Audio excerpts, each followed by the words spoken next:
Hello my YouTubers, আজকে তোমাদের জন্য একটা নতুন রান্না নিয়ে চলে এলাম। এটা যদিও নতুন নয়, অথেন্টিক একটা রান্না। বাংলার একটা ঐতিহ্যবাহী রান্না হচ্ছে মোচা চিংড়ির ঘন্ট। তো যারা জানো জানো, আর যারা জানো না তাদের জন্যই এই ভিডিওটা করা, নতুনদের জন্য। আমি যেভাবে করি মোচা চিংড়িটা, সেটাই আজকে তোমাদের সামনে তুলে ধরছি। আমি প্রথমে মোচাগুলোকে ভালো করে ছাড়িয়ে পরিষ্কার করে কুচি কুচি করে কেটে, তোমরা তো জানোই মোচার ফুলের ভিতরে দেশলাই কাঠির মতন একটা অংশ থাকে, আর চিংড়ি মাছের খোলার মতন একটা অংশ থাকে। ওই দুটো বাদ দিয়ে মোচার ফুলগুলো কুচু কুচু করে কেটে নিতে হয়। নিয়ে ভালো করে হলুদ জলে একটু ভাপ দিয়ে নিতে হয়। তারপরে ওটা নামিয়ে নিয়ে আমি কড়াই দিয়ে দিলাম খানিকটা সর্ষের তেল। সর্ষের তেল গরম হয়ে গেলে ওর মধ্যে দিয়ে দিলাম গোটা গরম মশলা, তেজপাতা, শুকনো লঙ্কা আর জিরে ফোড়ন, সাদা জিরে। ফোড়নটা একটু ফুটে উঠলেই একটু নেড়ে দিলাম। ফোড়নটা যখন চটকিয়ে গেল তখন আমি তার মধ্যে অ্যাড করে দিলাম মিডিয়াম সাইজের কেটে রাখা কুচানো দুটো পেঁয়াজ। পেঁয়াজটাকেও একটু ফোড়নের সাথে ভালো করে নাড়াচাড়া করে নিলাম।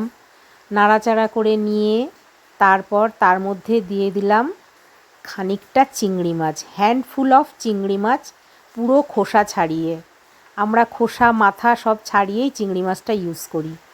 এবার চিংড়ি মাছটা একটু ভালো করে ভেজে হালকা লাল হয়ে আসলে ওর মধ্যে দিয়ে দিলাম ডুমো ডুমো করে কেটে রাখা আলু। এই আলুটাই মোচার খেতে খুবই সুন্দর লাগে। মোচাটা খুব ছোট বলে আমি দুটো ছোট ছোট আলু দিয়েছি। তো মোচাটার আলুটাকে একটু ভালো করে নেড়ে নিয়ে এবার এর মধ্যে ক্রমে ক্রমে অ্যাড করব হলুদ গুঁড়ো,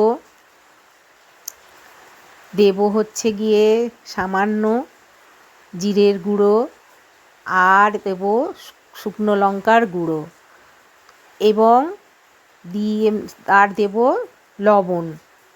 ভালো করে নাড়াচাড়া করে লবণটা দেওয়া হয়ে গেলে ভালো করে নাড়াচাড়া করে দেব। লবণটা বুঝে দিতে হবে, কারণ মোচা গলে কমে যায়, তো সেই জন্য আগে থেকে বেশি লবণ দেওয়া যাবে না।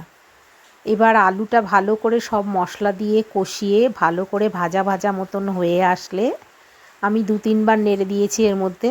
তারপরে দিয়ে দেব 1 চামচ আদা বাটা আর রসুন বাটা। তো আমি 1 চামচ আদা বাটা রসুন বাটা দিয়ে দিয়েছি। এবার আরও ভালো করে নেড়ে চেড়ে একটু ঢাকা দিয়ে রান্না করে নেব। আলুটা যখন দেখব নরম হয়ে আসবে তখন আমি করব কি, আবারও নাড়াচাড়া করে সিদ্ধ করে রাখা মোচার ফুলগুলো, জল ঝরানো মোচার ফুলগুলো দিয়ে দেব। মোচার ফুলগুলো দিয়ে আরও সুন্দর করে ভালো করে নেড়ে চেড়ে আমি খানিকক্ষণ রান্না করে নেব। মনে রাখতে হবে মোচাটা কিন্তু সেদ্ধ করা, সেই জন্য আলুটা খানিকটা সেদ্ধ হয়ে যাওয়ার পরে তবেই মোচাটা অ্যাড করতে হবে। মোচাটা অ্যাড করার পর খানিকক্ষণ নাড়াচাড়া করে আবারও একটু ঢাকা দিয়ে গ্যাসটা আস্তে করে দিলাম। এই দেখো আমার মোচা চিংড়ি প্রায় রেডি। এবার ভালো করে নাড়াচাড়া করে আলুটাও সেদ্ধ হয়ে গেছে, মোচাটাও সুন্দর করে আলুর সাথে মিশে গেছে।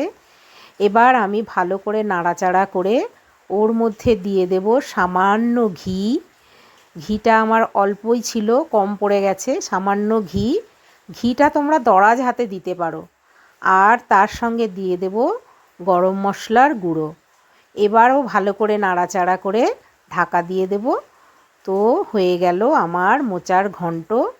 এইভাবে কারা কারা রান্না করো কমেন্ট বক্সে জানিও। এটা খুবই সুন্দর খেতে হয়। চিংড়ি মাছ না থাকলে তোমরা এমনিও নিরামিষ দিনে রান্না করতে পারো আদা রসুন বাটার বদলে, শুধু আদা বাটা দিয়ে আর ফোড়ন দিয়ে, তাতেও অসম্ভব ভালো খেতে হয়।